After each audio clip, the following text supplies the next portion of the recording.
Oh, to be a better, I think that thing I was talking about earlier about really focusing on the idea of arrangement, ideally you're doing as little as possible. Like I pretty much never want to put a compressor on anything. Like if I have to put a compressor on something, it's to deal with a problem usually.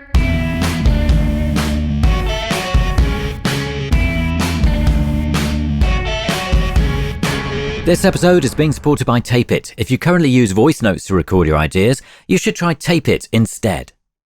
Learning like from Fred, like a lot about songwriting, seeing him just think so much in terms of the song always and be like, well, what's the actual emotional idea here? And what's the song at the heart of it all? Like all sorts of sounds and drops and all these sorts of things. But unless there's a song in there somewhere, then he's sort of less, it's not working what he's trying to achieve. And that's very interesting to see, like somebody who's such a good songwriter.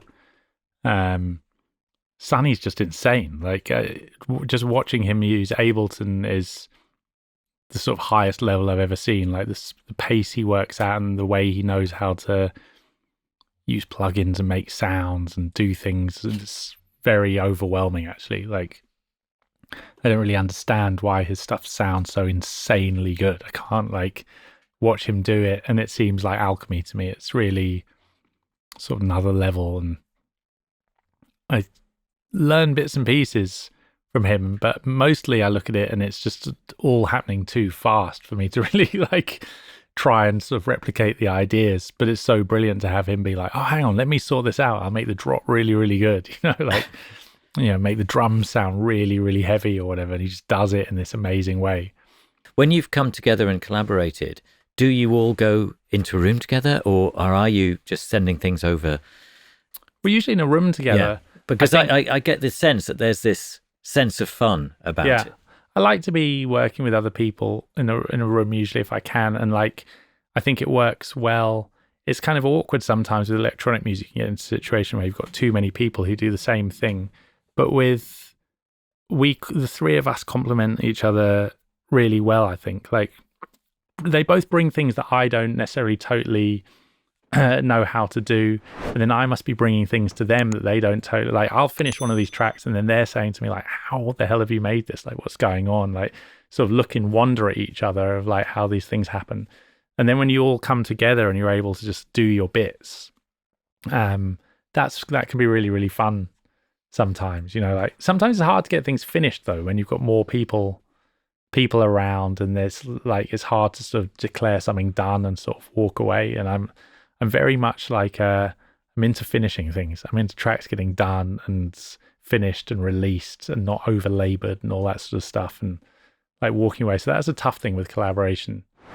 This episode is being supported by our good friends at Tape It, the iPhone app made specifically for musicians. If you, like many of our guests, use voice memos, then as far as we're concerned, switching to Tape It is an obvious choice. It's free, and there are a load of features you won't find on Apple's Voice Memos app, including the ability to record straight from your lock screen, set markers, add notes, include photos of settings, and you can easily import your old voice notes, sync to the cloud, and create shared playlists with co-writers and bandmates. So head to the link below to install the app now. And if you want even more, check out Tape It Pro and use the promo code TAPENOTES to receive a whopping 50% off.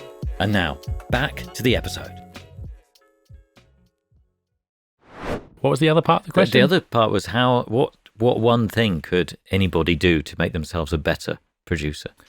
Oh, to be a better I think that thing I was talking about earlier about really focusing on the idea of arrangement, that should be a real focus for people with their production, is to just be really thinking about the song as a whole and like, what narrative's being achieved throughout the piece of music and like what emotional moments are there and all these things, to really give way more weight to that as being the primary sort of objective before fussing too much about like what kick drum we're going to use and what plugins are we going to use and is everything compressed. And I think people imagine that I'm working on stuff and there's like, I get asked these questions like, what's your plugin chain on this and that and everything. Like I was showing on the sessions, like most of the stuff, there's just nothing. There's no plugins on anything. I've just chosen a sound and like, this is pretty good and it's working. It's only when I get into like bad problems of like, oh, the kick drum's not working, I'm having to find a way to fix it.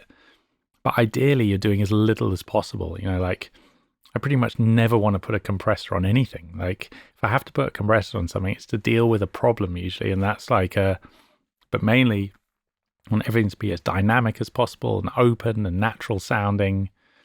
And it's my favorite thing, you know, loads of my favorite recordings ever are like acoustic instruments, you know, to just hear like an acoustic, hear Nick Drake do Pink Moon. It's like an acoustic guitar and a voice. I'm like, this is the pinnacle. Like it's, you know, just a truly mind-blowing performance, like perfectly captured with the true sound there. You know, like I think I'm sort of applying that sort of, even though I'm making music that's so totally and utterly different, I'm still thinking about Pink Moon when I'm mixing one of my like club records or whatever, being like, remember that that's the best possible sound, and you need to try and keep that level of dynamics and heart in it and stuff, you know?